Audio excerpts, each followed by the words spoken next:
Amazing.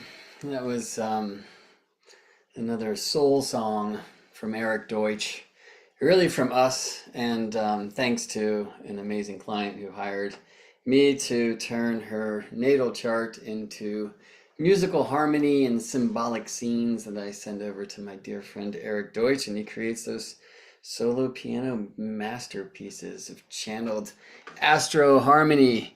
Um, I really love hearing my chart like that instead of in words. But words can really help us to explore the mysteries. I want to say on such short notice, it's amazing to see so many of you here in the Zoom webinar. It's just kind of how we roll these days, right? And to see that there's friends here from all over the world, from Florida to LA and well beyond. I'm seeing Toronto, Canada, and Montpellier, France, and London, England, and there's another one from Ontario. Hopefully, the two of you know each other. And I want to speak more about that today, about starting some fellowship, some constellations connecting our stars. But before I do, we're here to speak about the Earthstrology, the sacred astronomy of Easter time. Happy Easter to you. I just wanted to actually begin by sharing this site on your screen. I went at Equinox time to this park. It's the Berkeley Marina, where there is a solar calendar, a stone circle, and also a meridian calendar. And I was sprinting there to go get a picture of the midday sun's shadow on this meridian calendar for classes that I'm teaching, and just to be there. And I was 2 minutes late, it probably because I had to stop and just spend some time with this amazing great blue heron. For me, the great blue heron is kind of our local representative of Jehuti, who you may know as Thoth or Tot or Thought, or you know, Hermes Trismegistus, even possibly. And it was such a wonderful contemplation because I was preparing for this eclipse season that we're now in, right? With the lunar nodes in Aries and Libra, and feeling that truth that eclipses go where the nodes go. And so a Libra lunar eclipse at the south node, followed by a total solar eclipse at the north node in the sign of Aries, coming soon to a theater called You, right, on April 8th. And I'll be speaking more about that in a bit because I'm excited to share a masterclass next weekend to dive deep into eclipse work, eclipse play, shadow play, light work, and such. But anyway, the great blue heron, I feel, is like a great representative of Jehuti, of Thoth, the ibis-headed and the baboon-headed netter that we see from Kemet, the land we now call Egypt. And both of these, the migratory bird, speaking of the energy of the year, and also the baboon who rises and literally will compete with others in the troop to get high ground, to receive rays from the rising sun first, right? So an essence of the day. Anyway, the heron really speaks to me about that powerful being, that teacher being, and the cycles of day and year, and therefore the zodiac, at least the tropical zodiac. But heron also, it just feels so Libra Aries because they're monogamous, and yet they tend to fish alone. Like, I don't think I've seen a lot of great blue herons in my day, and I don't think I've ever seen them in pairs. I've seen them in flocks. I've seen them migrate together. And I want to talk to you about us doing that too. But usually you will see them fishing alone because, it's more efficient. So I love that kind of monogamous, maybe Libra side, but then also let's go fish alone, maybe Aries side of the thing.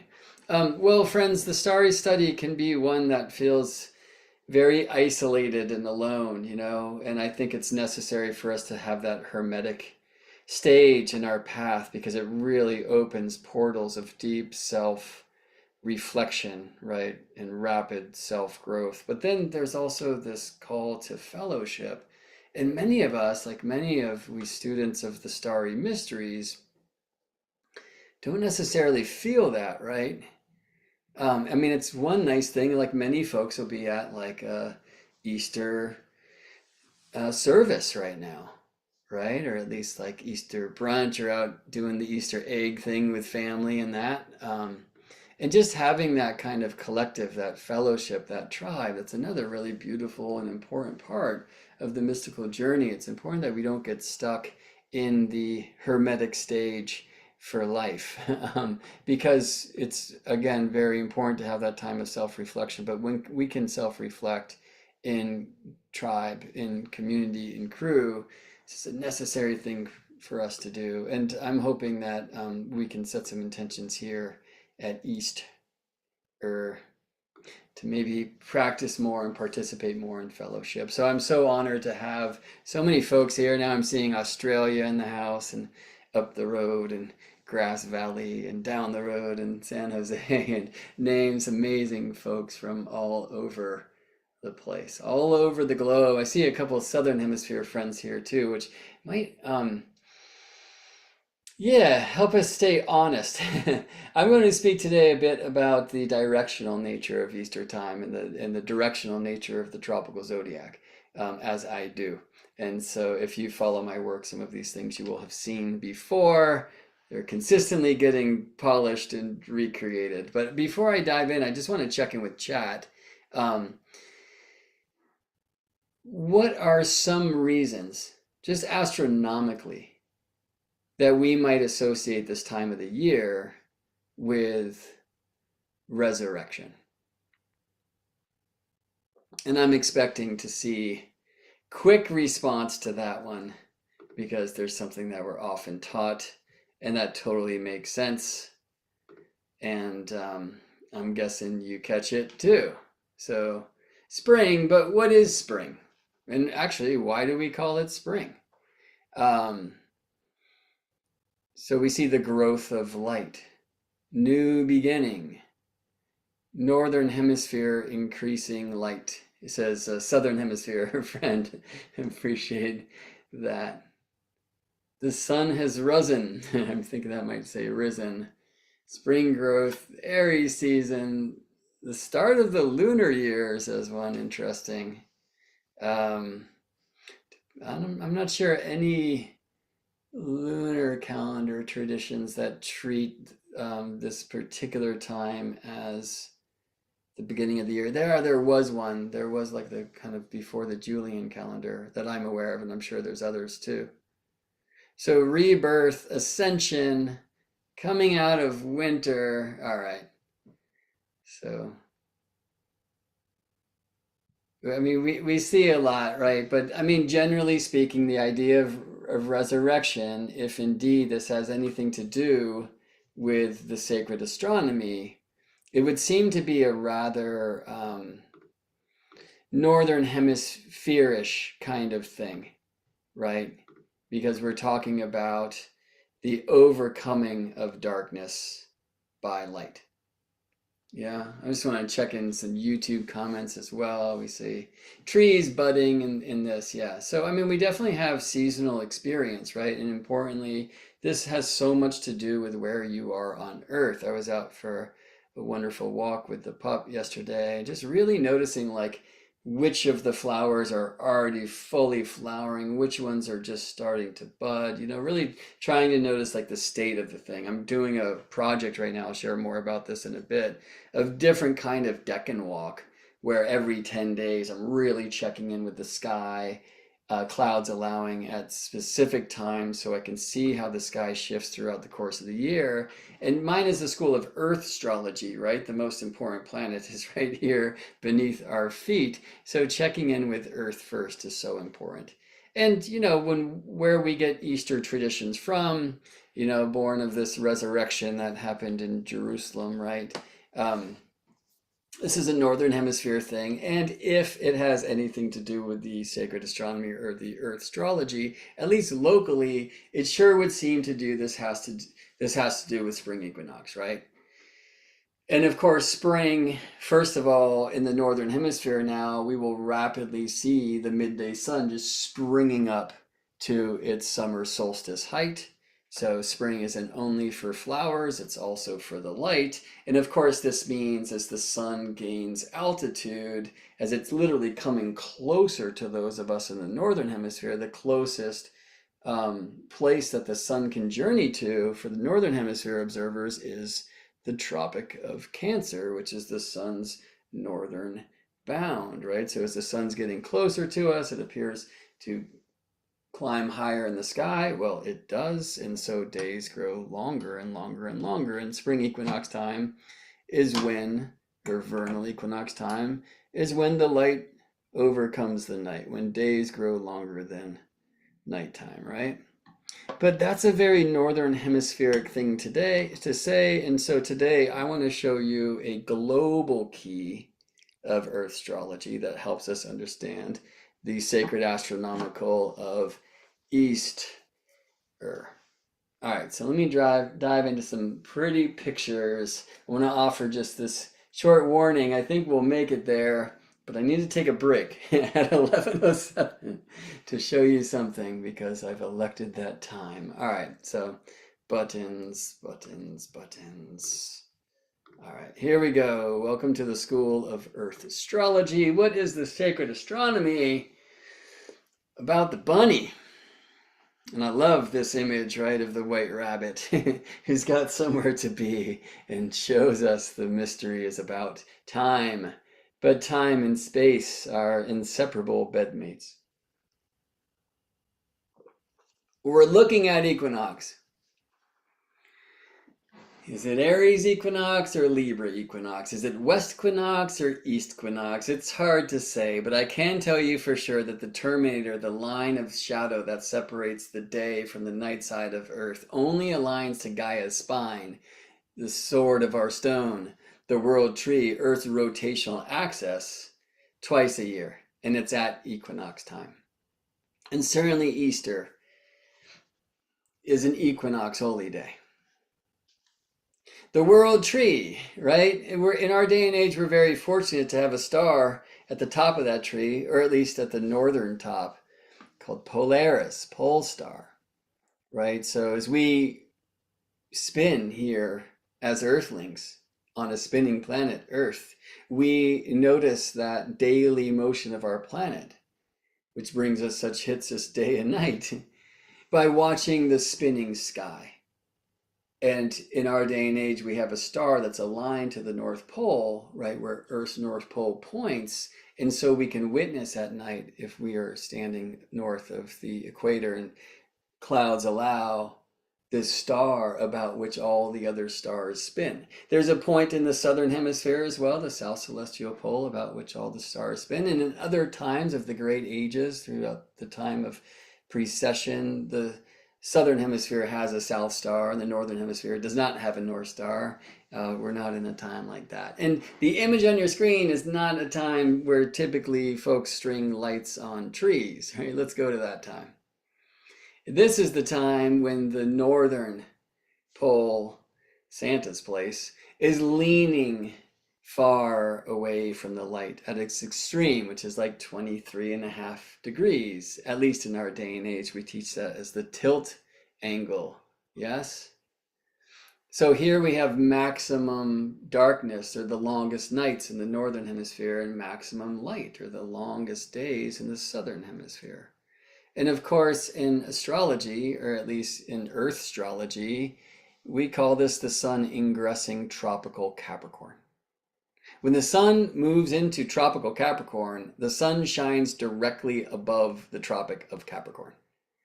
You'll hear me say that again and again and again, and I just can't say it enough because you will be told so often that astrology is not right because the constellations and signs don't align like they used to. It is true that the constellations and signs do not align like they used to, but most who bring this attack don't understand that signs and constellations are very different things, and they certainly don't understand this. And I hope you will take this with you. When the sun ingresses tropical Capricorn, the sun shines directly above the Tropic of Capricorn. By the way, I look at that Capricorn glyph, and I see the southern sun that's going to then climb. Do you see the tilted rotational axis? In respect to the light at this time, like literally in that glyph, and it's going to climb to that horizontal bit at the top, which will be the equator at equinox time. All right, so this is all about the secondary motion which is not on the equator. That's the plane of our primary motion, our day, right? And the ecliptic is the plane of the year, which brings us the, spring and summer and fall of it all. Yeah, I'm going to speak Northern Hemisphere seasons here because it's confusing enough without saying both. Southern Hemispherians, please just reverse my words, retrograde them. So one thing I can say though, just universally, is about the directions. So the 12 constellations of the zodiac, yes, 12, not 13, are those which embrace the ecliptic plane. But importantly, they don't surround the sun. They surround the earth. Earthstrology, our planet, the most important of these. Now, Earth and Sun are so close to one another compared to these faraway stars that in a sense there's not so much of a difference, like physically, but there's a very significant difference consciously. And that's not the right word, but I'm not sure what it is. You know, here on Earth, and let's get Earth spinning again. Although I'd have to spin Earth 365 plus times to really model this right. Our experience, of course, of Earth orbiting the light is seeing the sun getting about us each year, moving through the constellations, which embrace the ecliptic plane, and through the signs, which are different things. This is very confusing. In our day and age, when the sun ingresses tropical Capricorn, right, so I'm talking about the tropical zodiac, Earth's zodiac, which, like Earth's tropics of Cancer in Capricorn, are named for the Greek word tropikos, not for some constellation. In our day and age, when the sun ingresses tropical Capricorn, it's shining between the Scorpion and the Archer. And so some suggest that we ought to call it the sun in Sagittarius. I mean, some zodiacs do, right? Constellational zodiacs, some sidereal zodiacs will say that this time that comes around in the Gregorian thing, if you're into that trip around December 21st each year, that they call that the sun in Sagittarius. And constellationally, at least in our day and age, this is true.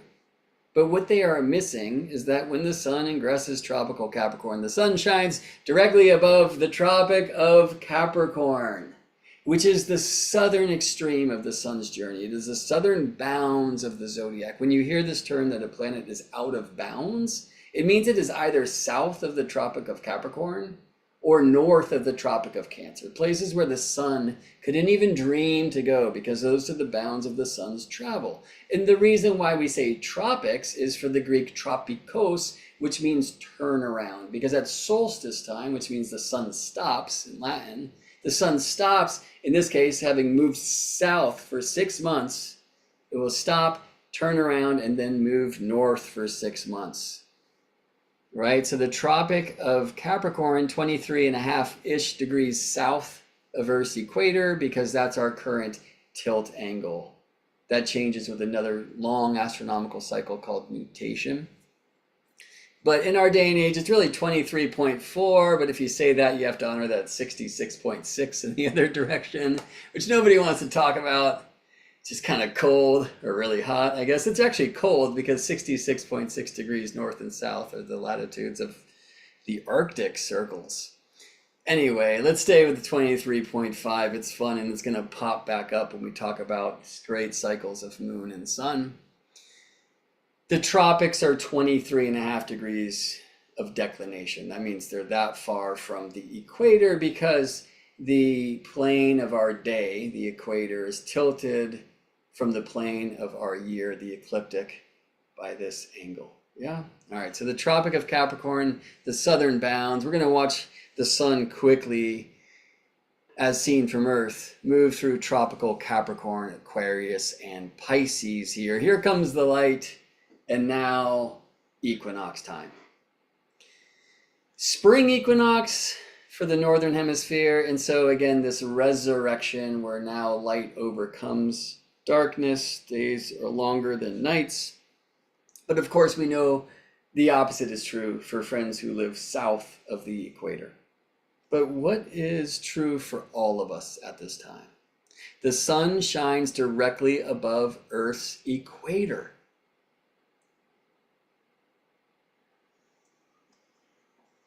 Now, I want to tune you into the solar serpent. All right, so what we're looking at here is a geocentric, Earth-centered image now.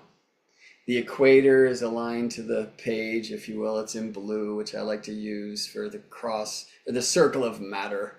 That's what I call the Earth's equator, because the spinning of our planet is all about our planet matter. In rainbow colors here, you see the signs, the tropical signs, the Earthstrological signs of the ecliptic, of the zodiac, these 12 equal divisions of the ecliptic plane that have everything to do with the interface of these planes of day and year, equator and ecliptic. So each year the sun has 0 degrees declination twice. It's when the sun crosses the ecliptic, as it is in the image you see here. Oh, it's like the sun on the cross. Anyway, and then the sun moves north, right? So Aries, Taurus, and Gemini take the sun to the northern extreme. The Tropic of Cancer, that's the northern bounds of the zodiac. Now, Earth's North Pole is forever leaning, not towards anywhere in space, but towards the place on the ecliptic plane that we call 0 degrees tropical Cancer. Kind of easier to show it like this, you know, like the globes that we get in the classroom that are showing the tilt angle like that. They're oriented actually to the ecliptic, which passes through the tropics of Cancer and Capricorn. And when the sun ingresses tropical Cancer, the sun shines directly above the Tropic of Cancer. So I'm going to show this to you in kind of a different way, right? Let's bring in the world tree here, aligned with Gaia's spine, the sword of our stone, our rotational axis, the axis of our daily motion, our spin, right? The star on top, Polaris, the many other stars on the tree, the lights on the tree you see. And 0 tropical Cancer is literally above Earth's Tropic of Cancer, 0 tropical Capricorn above Earth's Tropic of Capricorn. But I can also bring these to the poles, because Earth's north axis always leans towards 0 Cancer, right? The sun is there just once a year as Earth is orbiting the sun, but it's always leaning towards 0 Cancer, which in our day and age, and this changes with precession, in our day and age is at the feet of the celestial twins and on the hand of the high man, Orion. The south pole of Earth always leans towards 0 tropical Capricorn. The pole of Earth, the world tree, defines the cardinal directions, which is why we call these cardinal signs. And since there is cardinal north, Earth's north pole, and cardinal south, Earth's south pole, there are cardinal, global, east and west. These host the other cusps of the cardinal signs, as we call them in our day and age. Literally, the cusp of Pisces and Aries in the tropical zodiac is due east of the center of the Earth. And that's where we measure astrology from. We measure our experience of Earth's experience of the heavenly happenings. So that Pisces-Aries cusp, not in the constellations, not in some sidereal zodiac, not in some Ophiuchian thing. In the tropical zodiac, that Pisces-Aries cusp, the beginning of cardinal sign Aries, is literally due east of the center of our planet. It works therefore like a global ascendant, which is why the turning of the ages traditions is a thing. All right, let's just follow the solar serpent now to this place on the equator, Libra, which is due west of the center of the Earth. And this is why the Libra glyph, yes, scales, but it looks like a setting sun, the true image of west. We move into southern signs now, Libra, Scorpio, Sagittarius, taking us to the southern extreme, Capricorn, and then the goat begins to climb. Now that's kind of a northern hemisphere thing to say, but interestingly and importantly, Earth is moving north through space. So much more to say about that, but I just want to plant some seeds. Okay, so Capricorn, Aquarius, Pisces, bring the sun back to the cross. The sun on the cross. You see, this is the cross of the plane of the year, ecliptic, that the sun is tied to, because that's the plane of the Earth-Sun orbital relationship.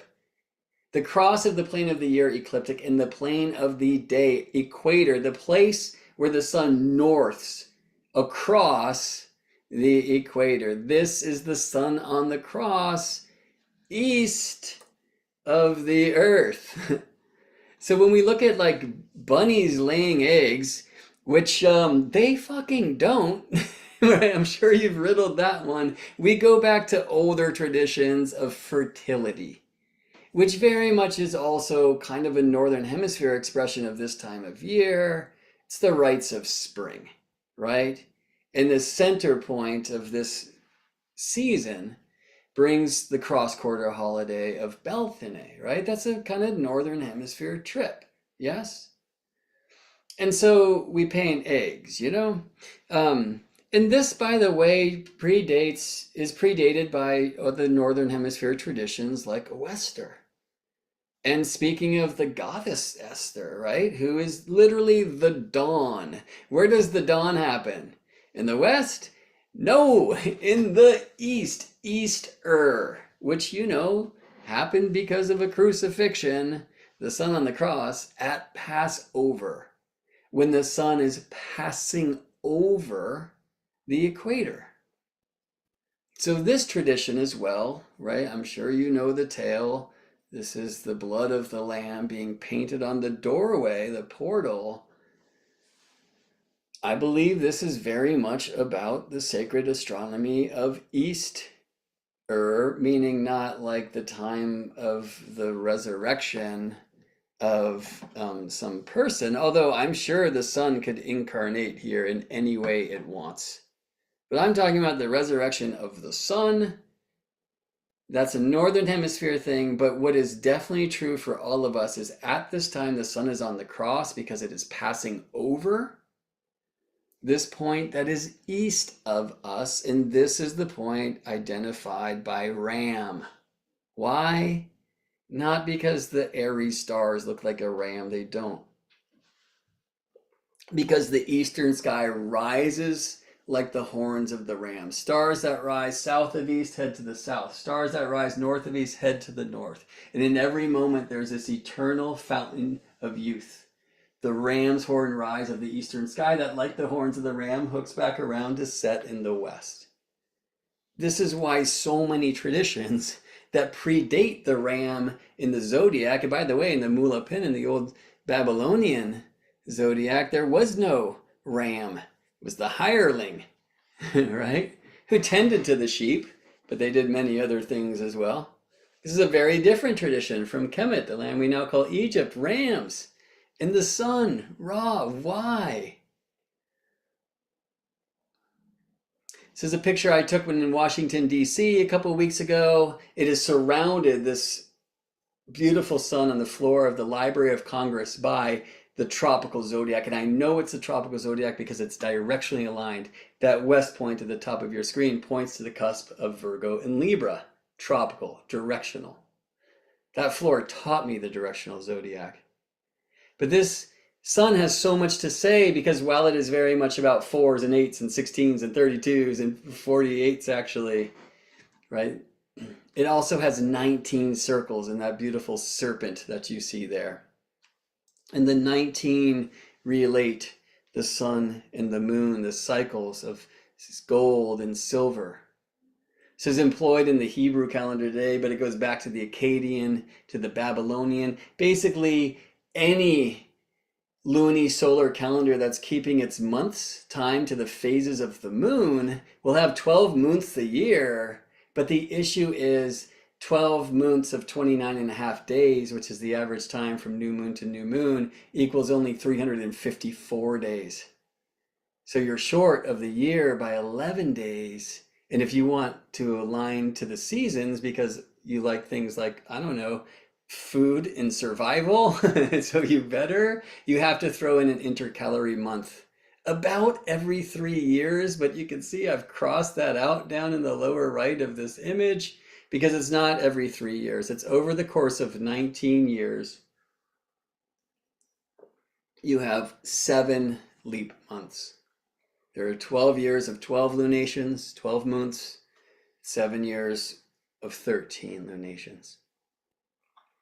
So a little bit more about the mysteries of the 12 and 13, but hopefully here You've gotten to tune into sun and moon. Now, I think I'll speak about this amazing trip, which is Julia Schiller's kind of Christian constellations, after I share first with you about this amazing thing that I'm launching today.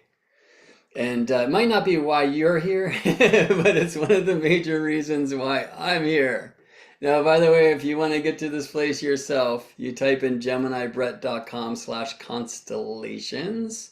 Let me make sure it's on your screen and that you can hear what we're about to play. So I'm going to let myself from yesterday do the talking here so I can rest my throat a bit. But perhaps you'll be interested after you hear this in aligning your star with ours. All right. Retrograding to me from the past. Greetings, friends. I'm Gemini Brett, and I'm here to invite you to Constellations, the School of Earthstrology's membership community. I'd like to share a bit about what has inspired me to launch this ship, about an astrological activation that says the time is now, and about what Constellations is, and what I know it will soon become thanks to beautiful souls like you. Okay, the astrological activation is the coming total solar eclipse in the sign of Aries. So if it's okay, I'd like to start personally and then go collective. Aries can be personal, you know, but also collective because I was born with Gemini on the rise. And so Aries is my 11th house, the house of hopes and dreams, but very importantly of community. There's an eclipse there. The eclipse is on my Jupiter, who's the governor of my Sagittarius 7th, and therefore of partnership. And that is going through some significant activation, initiation, because friends, Scorpiana and I, we're having a baby, if everything goes according to timing, in June. And I am so excited. And I'm freaking out, right? And so let me share just a little bit more about that. The 11th is the 5th of the 7th. 7, 8, 9, 10, 11. So another person in this house who's going through a significant activation that I can see in my own chart, interestingly, is Anna's kid, Koa. Now, I've been in his life since he was 3. We are tight. He's now about to turn 9. Amazing being. And of course, he's going through a significant transformation as well. He's becoming a big brother.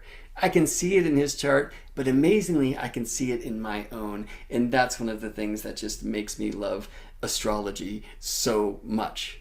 Well, friends, speaking of the 11th house, it takes a village. Many of you have encouraged me to start a membership community like this for so long so that you could help support my work. Here's a wonderful opportunity to do that. But of course, it's not just an opportunity for you as tribe to support what I do. This is for us to come together. So one more thing about me. In the Gemini rising chart, Pisces is the 10th, also traditionally governed by Jupiter.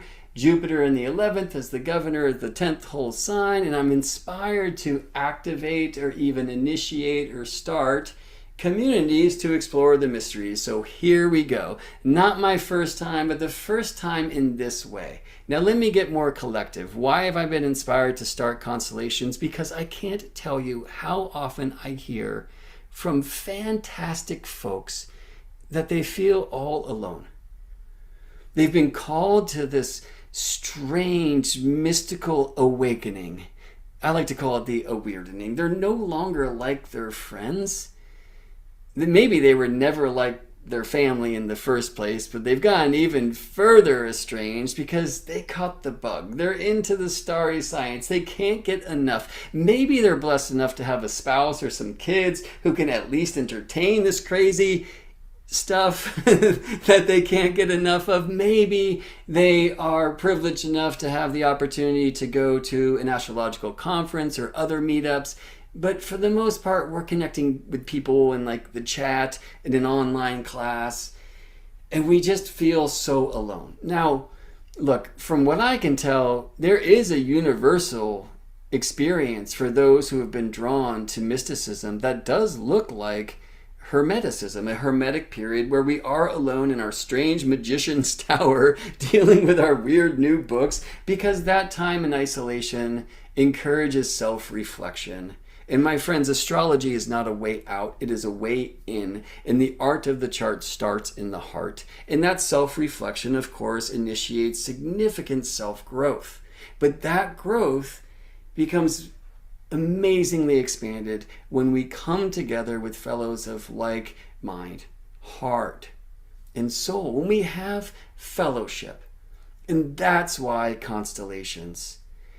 When I was teaching the year of Earthstrology, the golden year in 2020, we had these amazing community discussion groups. It took a little while for it to get going, but eventually we were really holding space for one another as we were going through these activations, these initiations, these times of joy and pain, of loss. We were watching movies together and engaging with the astrological symbolism, and so much of this was stimulated by the classes I was teaching.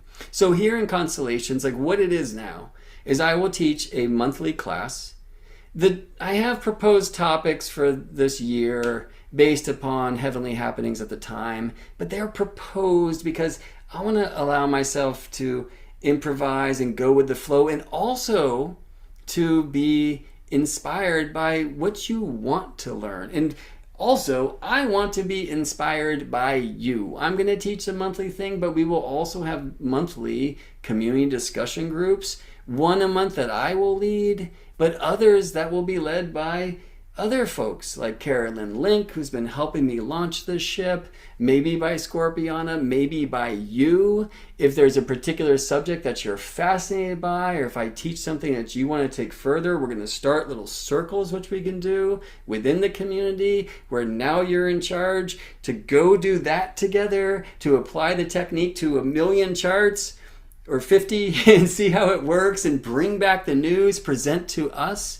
I think I should say, just in case this is what you're most called to, I'm not personally interested in this constellation space being one of like political, mundane astrology. For me, as I said before, the art of the chart starts in the heart. Astrology is a way in, not a way out. Now, what's happening in the outer world can very much inspire it and, of course, influence the inner world. But I'm here to look at how natal chart works and how your chart works, how my chart works, yeah? So that's the thing. And it's going to just grow and grow as we have different teams within the greater fellowship collective inspired to share and just feed us with mind, heart, and soul. Okay, there is one other thing I should share that's here now. I've already started this. I'm recording a series of backyard astronomy videos every 10 days as the sun moves from one face to the next. It's a different kind of Deccan walk. Maybe you're not familiar with that term. I will help you become familiar with that term. But the idea is to get outside, to engage with the living sky, with the lenses in your head, and I will be taking you on a tour of what I see throughout the course of the year to help you learn to see the zodiac and much more in space with your face. It's truly Earthstrology. We want to remember the most important planet, the one that you chose, or perhaps she chose you. I don't know how it works, but my friends, I'm talking about Earth. So Earthstrology. And Earthstrology, constellations, community. I can't wait to spend some time learning from you, learning with you, and sharing what I've learned as we together go on this great adventure. All aboard for a magical mystery tour. Okay, thanks, Brett, from yesterday. So that's the trip, friends. And let me tell you like a little thing. You can come and kick the tires. You can go over here, geminibrett.com/constellations to learn more about this. I'm not going to read through all this. I want to get into some more Easter teaching today, or at least sun moon stuff, and how maybe some of the old mysteries literally tell us the birthplace of our sun. So let's go there. And I'll let you head over to geminibrett.com/constellations and read about that. Let's see, there's this also a geminibrett.com/links page that now right at the top says join the Earthstrology Constellations community. And you know why? Because Carolyn Link is amazing, and she's been helping me launch this ship, and it's like it just wouldn't get done without her. So Carolyn, thank you so much. My beloved partner Scorpiana as well has been helping me with the ones and O's here. That video you just saw, limited edition, because it will get replaced with something more streamlined when I have the time. But I thought I would just get on yesterday and really speak from my heart about why I want to do this thing. Should you join now, you're going to head to a membership page where there's already some of these backyard astronomy videos, my deck and walk, waiting for you. There'll be new videos put up every 10 days as the sun moves through the phases. I still need to get an introductory video in about like what it is, why I'm doing it, how you can do it at your space. But you can read about the classes that I'm proposing for the year ahead. I'll do a 2-hour class every month, Q&A, but most important, like community discussion groups. Not all of them are going to be led by me. I really want your voice to come alive, and certainly not mandatory, but for this to be a space where you can come in and share. Also limited is the pricing right now. I'm not sure when it's going to change. I'm an astrologer, so I need to go look at charts to make that decision. It'll probably be around for a few months, but lock it in, right? Because you can do this for $16 a month or $160 for the year, right? So save basically 12 for 10 at that level. You can read more about the limited luminary subscriptions, which also include some personal mentorship and readings. So read about that over here if you'd like. I just want to share now that the first of these classes will happen next weekend. And most of these classes will be like 2 hours-ish. Although, as you know, my sentences are like 2 hours long. So, I would save the dates and go a little bit long. Everything will be recorded. Well, I say that, but some of the community discussions will not be. We really want to have a safe space for like heart opening and sharing too. And I don't record that stuff, right? But all the classes and whatnot will be recorded, including the eclipse classes from next week. So as long as you're a member, you'll have access to the recording spaces. And I was going to price this 6-hour deep dive in eclipse and eclipse cycle masterclass with live chart intensive work at like $108. You can literally do it for $16. Because, don't tell Brett I said this, but you could sign up for a month and then quit after the eclipse class and take everything I have to teach there next week if you'd like. But I hope that you won't, because I hope that you'll be excited about some of these other topics. And I think the last thing I'll say about this right now is these are proposed classes for the year ahead. As I said in that video, I want to stay open to the flow. And I also definitely want to be inspired by what you want to learn.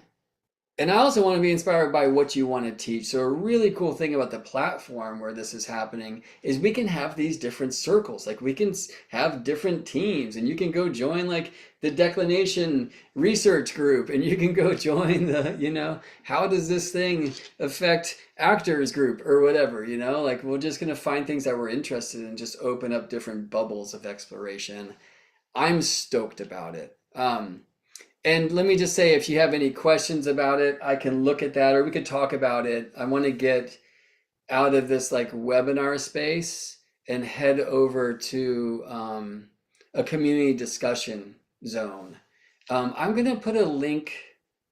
Well, you know what? I'll just wait till the end of this thing, and I'll put a link in both the YouTube and here in Zoom. Anybody here at Zoom, I know you're on my mailing list because I only sent this link out to y'all. Thank you for being on that list.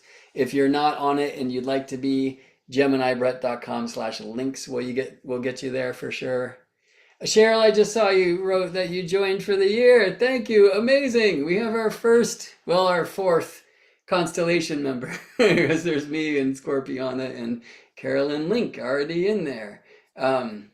Okay, cool, Cheryl. I'm so glad. And like when Cheryl at the transmission from a few weeks ago about the void of course moon and translation of light, right, where you said, hey, like, will you teach more about that next week? And I said, no, but go seek and bring back the news, right? That was one of the things that actually inspired where we are doing this group, because again, I'm really excited to like be able to have circles. Like I won't be in all of them, but like if you want to go explore translation of light, you're not alone. Let's get that team together. right? So I'm so stoked. And it's cool to see, oh, Rahima as well and other friends are already signing up. Cool. Well, I'll send out an email about this, and I'll be speaking about it about my on my weekly Wednesday transmissions. And I should just say that too. I still plan to commit to a year of free weekly Wednesday transmissions that will happen in my various spaces, YouTube and Facebook and Instagram at 11:11 p.m. Pacific time every Wednesday, Miraculous Mercury's Day. All right. This is kind of a different thing where we are teaming up to deep dive, and I hope you'll go read a little bit about what I wrote this morning about the importance of soul family. And you know, soul family is a whole thing, right? It's not always easy. Family's not always easy, right? We want to see each other through the pleasures and the pains, losses and the gains, you know, like, okay, so cool. Enough about that for now. Let's get weird, and then let's head over to a community discussion space. I'm actually inspired by a comment on the YouTube page where Lillian wrote that she is experiencing Orion slipping westward. And then she asked, are we rotating towards the south? Yeah. I mean, like that's not how we typically teach the third motion of Earth, but yes. And so let's just do that real quick. The first motion of Earth, the primary motion is the day, right? Which brings you sunrise and sunset. Well, moonrise and moonset, Orion rise and Orion set too, right? Secondary motion, orbit, right? So this, by the way, is the sun through the houses, and this is the sun through the signs. The third motion of Earth is called the precession of the equinoxes. Okay, now I'm seeing some of you are saying like you've noticed Orion has moved. You like have laser vision or you have moved. Like Nadine, I know you have moved south to Mexico, and because you're closer to the equator, and closer to, and the equator goes right through Orion's belt, Orion's going to be much higher in your sky than he was in your sky before, even when you lived in California. But the truth is, because of the precession of the equinoxes, we spin west to east, we orbit west to east, the 26,000-ish year cycle of the Earth's axis, drawing a great circle in the heavens, called precession, axial precession, and therefore the precession of the equinoxes and the tropical zodiac through the constellations, is indeed a precession. So while the other orbits are east to west, this is west to east. What causes the precession? Cool question to ask, and maybe I can tend to that in a Wednesday session, or certainly in the courses to come. I'm busy recreating much of my Sacred Astronomy for Astrologers content and hope to launch that again later this year. And by the way, if you sign up for the Earthstrology Constellations, the membership group, you get a discount on every Earthstrology course that is already sold, and anyone that happens in the future, as long as you're in the crew. All right, so Orion is indeed moving westward, or another way we could say that is like right now the North Pole of Earth is pointing towards Orion's club, but precession will slowly take the pole away from that space, like away from the twins and towards the bull.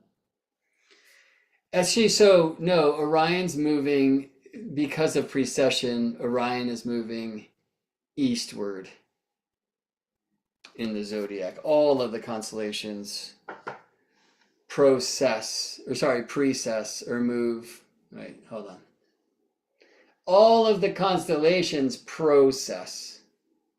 They move like forward through the zodiac degrees, or we can say the zodiac degrees precess and move backwards through the constellations.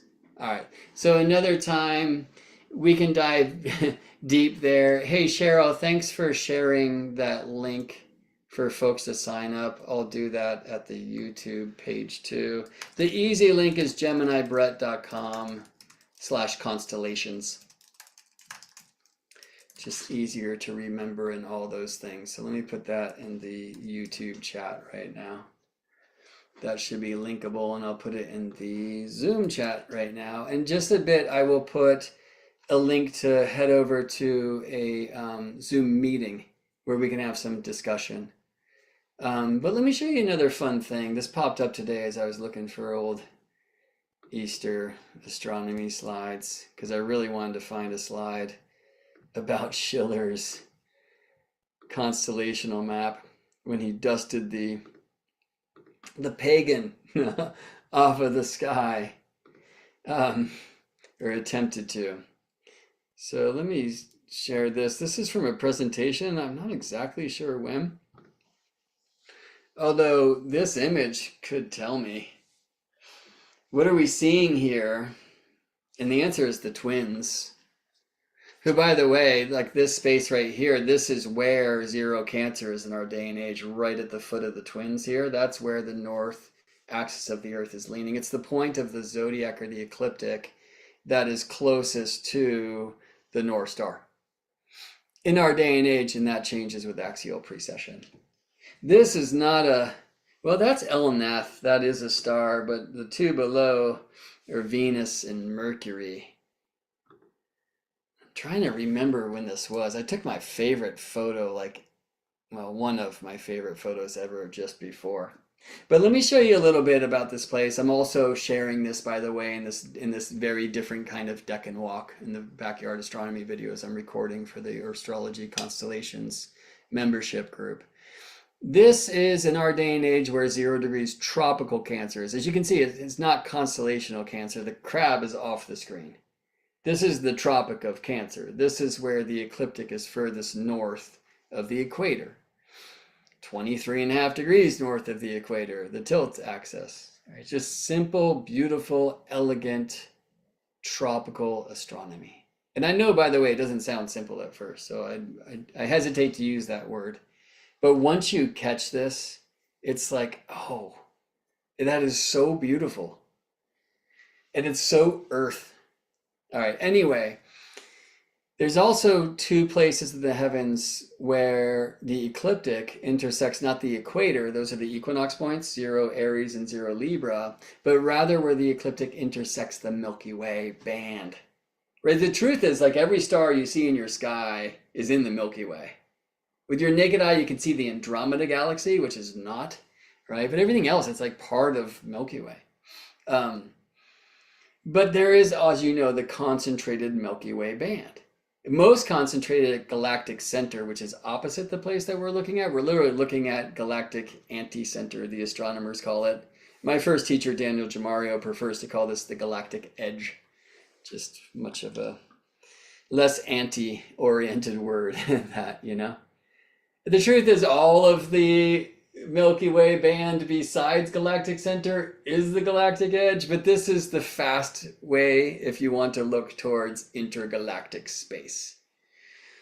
All right, let's see where this thing goes from here. Right, so I'm drawing in an asterism where we kind of create, in this case, a super constellation from stars of other constellations. This the astronomers today called the winter hexagon, and it's composed of Capella, the goat, Amalthea, who fed baby Zeus, Castor and Pollux, one of those Zeus's child, Procyon, the small dog, and Sirius, the big dog of the hunter Orion. I think there's better images for Orion, though, in different traditions. Like in Babylon in the Mulapin, Orion was called the true shepherd of Anu.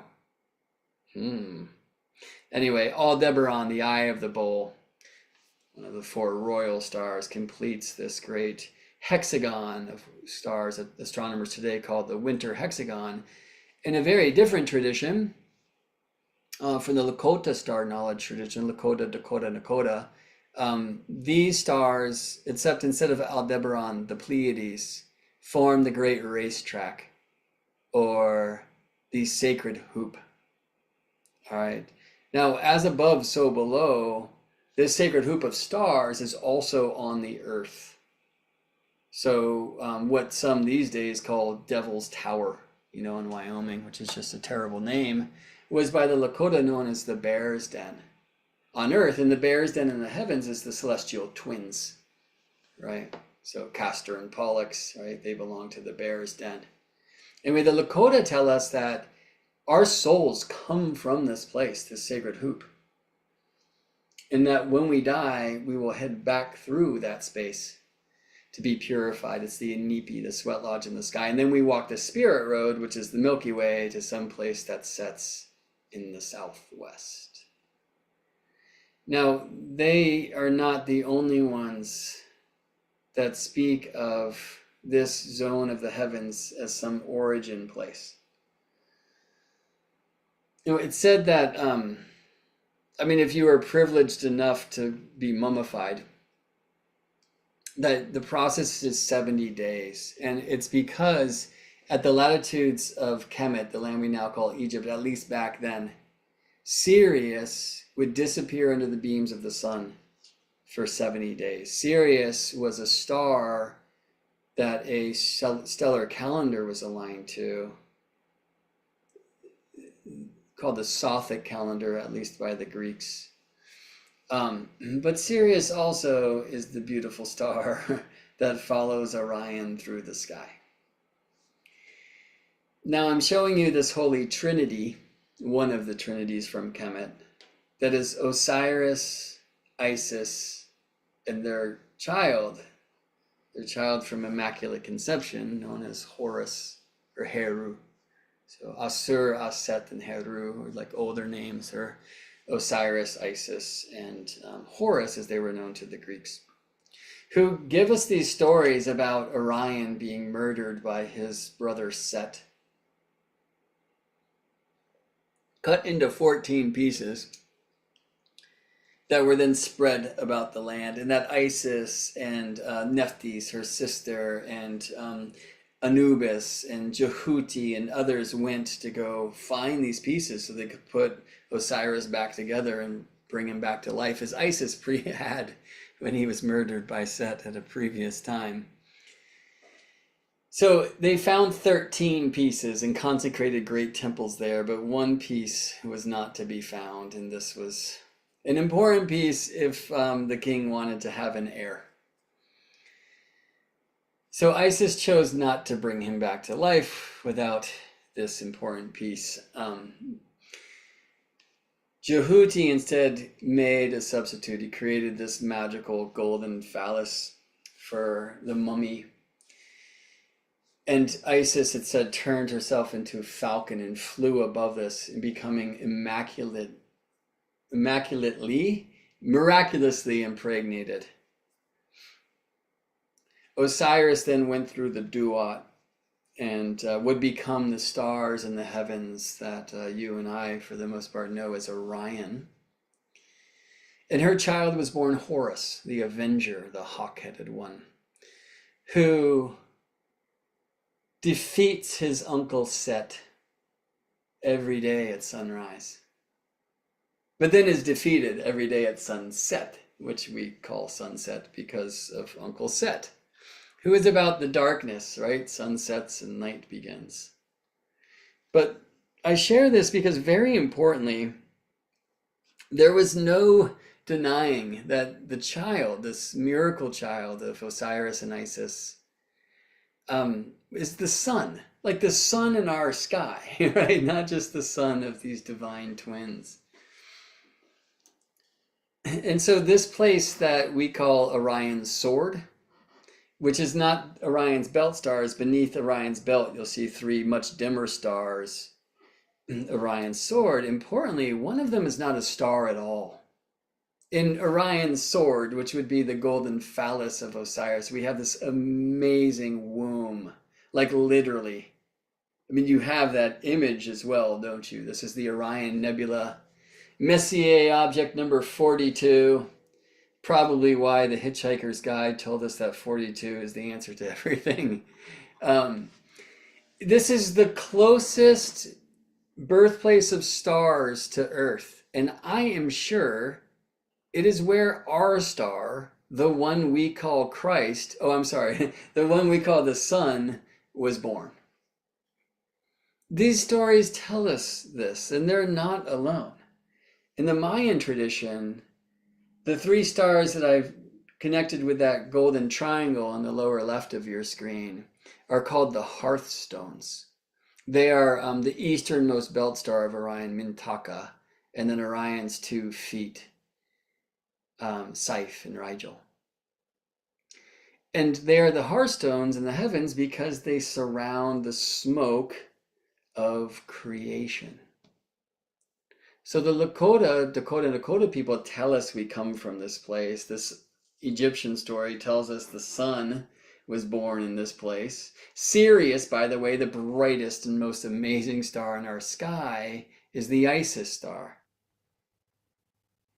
She becomes Sirius, and Sirius and Orion travel through the heavens. So you might think Aldebaran, who is on the other side of Orion, the Eye of the Bull, would be Horus, but no, friends, Horus is not some faraway star. He's a star of ours. Okay, so this brings me to this interesting Celli Christi Sepharium of Julius Schiller. Pardon my hacking an old language there. This is in the many maps by Andreas Cellarius, which are just so amazing, that show different cosmologies over time. I guess let's do this in Cellarius's own words.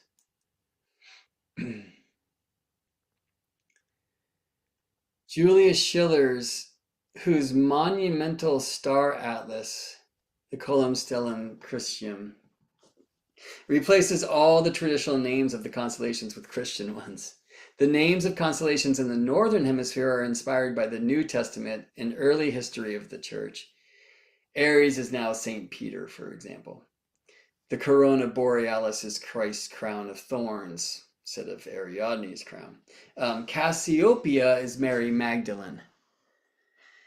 Now, that's some patriarchal shit, pardon me, but as is like the Cassiopeia story in some senses. The Cassiopeia story is a tale of hubris, where this arrogant queen and her husband, the king Cepheus, were punished for their hubris. So many earn their right to constellational fame through good deeds or reverence. This was not true for Queen Cassiopeia and King Cepheus, who denied the gods and are therefore above for us to witness in their shame. They're tied to their thrones, and we can see them turned upside down every night.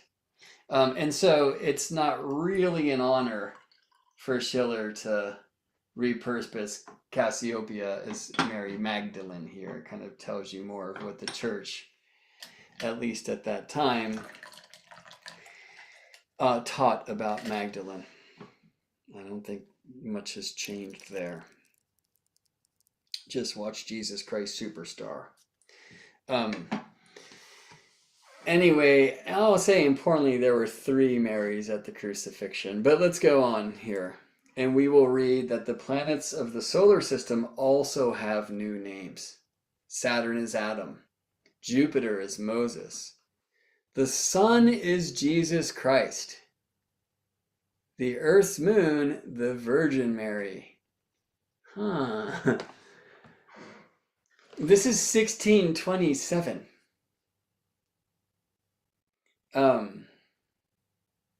I'm interested in why this says 1627 and this says 1660, and I'm not sure. I'd have to do some deeper work. And by the way, this text is from the book that you see in the upper left, the Augustinian Epic, Petrarch to Milton, by J. Christopher Warner.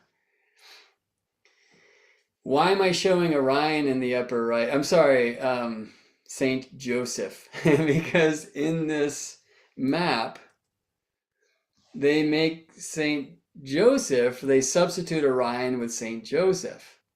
I mean, Isis becomes this kind of like sheepskin rug seeming thing. I'm not sure about that. Columba down here, very important, but I'll get back to that when I share about some of the mysteries of DC another time.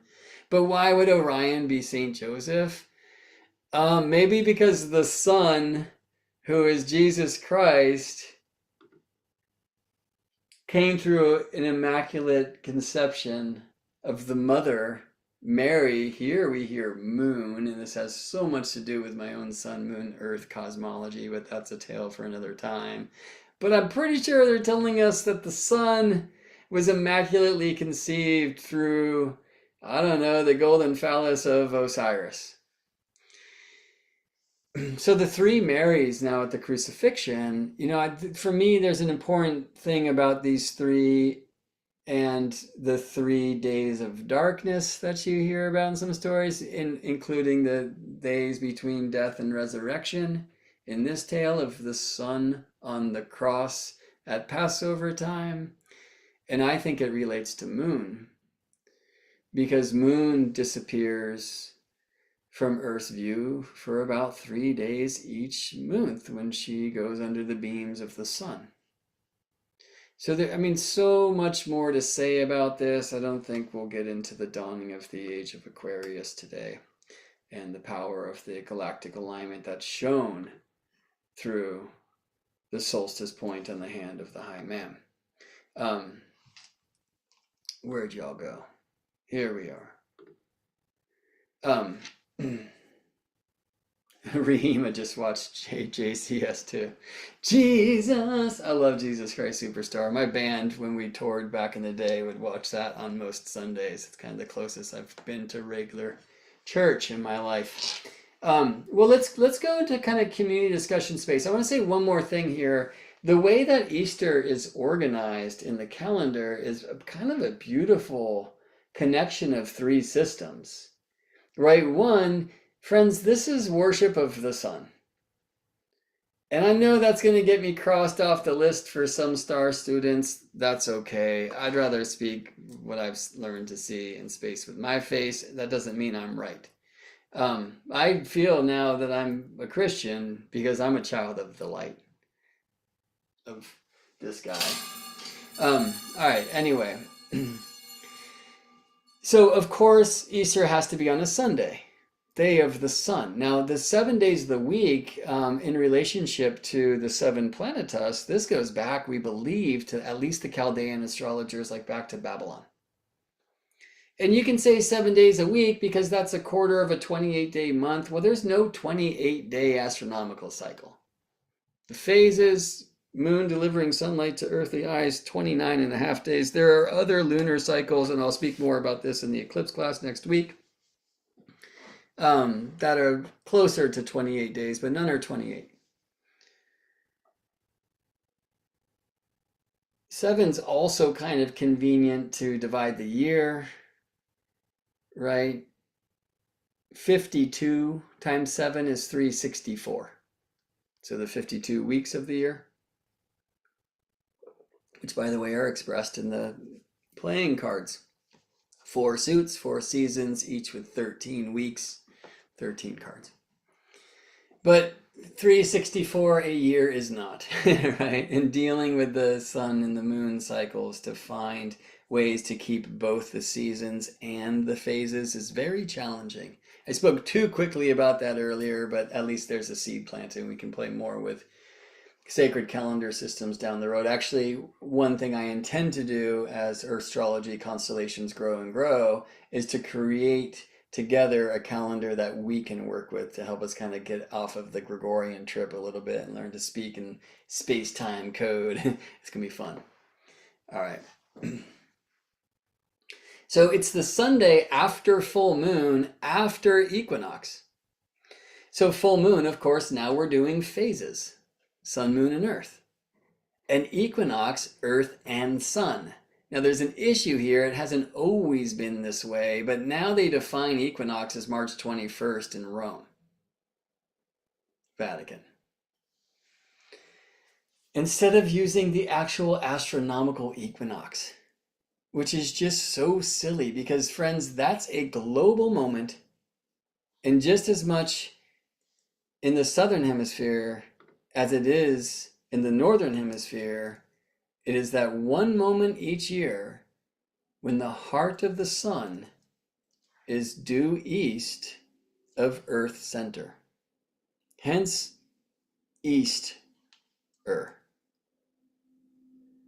So, I mean, this would be a great time to check in with the chat, but I think more interestingly, let's just go have a chat. In Earthstrology constellations, we'll just set it up so we're like more meeting space every time there's a transmission, so we don't have to have two different links for like a webinar and then an after party where you can all share your cams and mics and therefore your thoughts and feels. But it's got to be like that today because I wanted to also send this out to the YouTube space. So for folks who are watching in YouTube, I've just posted a link. You want to go there soon. I wonder what happens if I click on that now. Right, it's just going to take you to a page that says openzoom.us. Don't do it yet because zoom.us, my channel is currently being occupied by the webinar that you're witnessing, okay? But anyway, that link is there for you and I'll try to go post it in the YouTube description in case you're watching this just a few minutes behind. We'll probably have maybe an hour-long community discussion. For folks who are here on Zoom, I'm posting that in the chat right now. I also emailed it to you yesterday. I know you got the email because you're here, right? And this is the only place where I shared the link for this Easter jam. Or my mailing list is the only place I shared that to, all right? So you can go click that link or you can click the link right now in the community discussion. It's going to ask you if you want to like switch meetings and the answer is yes. Okay. But I got to leave this space so I can go open that one.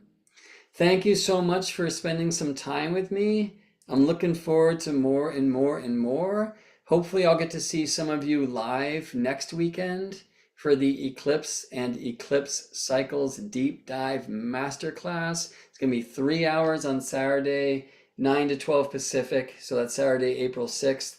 And 3 hours on Sunday, April 7th, 9 to 12 Pacific. It will be recorded if you can't make it live, but I hope you can, because if you want to share, and that means also have your like chart recorded and all that stuff. And I understand if you don't, no pressure there. But if you want to, then we'll look at your chart together and we'll explore this. And not me telling you who you are, but me looking at the chart and asking you, and hopefully others in the community too, right? This will be the first opportunity for Earthstrology constellations to come together in crew and to learn and explore together. I have much to teach and share, and I'm excited to, but I have so much to learn, and I'm excited to learn from you and you and you and you and you and you and you. So once again, GeminiBrett.com/constellations to sign up for the membership group. Again, you can literally sign up for $16 for a month and then split after the month. And so get a 6-hour eclipse class for $16. Highway robbery. But I invite you to do that if you are so inclined. But I hope you'll come and see that it's worth staying because we are going to do amazing things when we connect our stars as constellations. Carolyn, thank you so much. I'm seeing your note here where you just said that the sign up page for constellations is also now at GeminiBrett.com. Oh, it's so awesome to have help. Thank you. Hey, others of you have been asking me if I would share our baby registry, and I will. I'll probably send that out in an email too. Because if people want to like village up and help us now when we have a big life change coming and some financial stress as a result in that, like anything, certainly so gratefully received. And maybe you don't have the time or space right now to sign up for a membership thing, but you'd like to contribute. Yeah. All right. So let me just ask this. So those of us who have signed up for the constellation group get the eclipse class included. Thank you for asking that, Rahima. Absolutely. Like you should, because I saw that you already signed up. You'll have access to the membership page. There's not much there right now. There's the first Decans videos that I've recorded that I think you'll really dig. But later today, I will get the links up for where we will be meeting for those classes, and I'll email everyone too. So the answer is absolutely yes. I'm excited to see you there. More Eclipse Journey with you, Rahima, which is so fun. I should have mentioned this before. Hopefully you'll see it on the page. There will be some work trade opportunity as well. Like if you don't have it right now to pay $16 a month or $160 for the year, I hear you, been there. Well, I need a lot of help. Like, we want other people to be running community jams over there. I really, really, really do. I won't be the only voice. So I would love to trade for help with that. And by the way, if you're already paid and you want to do that, please do. So we'll speak more about that later. Cool. All right. Let me one more time just post so it's fresh this link to our community discussion. I hope to see you there. If not, happy Easter to you, child of the light and the moon, who reflects that unique expression of spirit to earth so you can do what you've come to do. Thanks for spending some time with me, friends. See you in the after.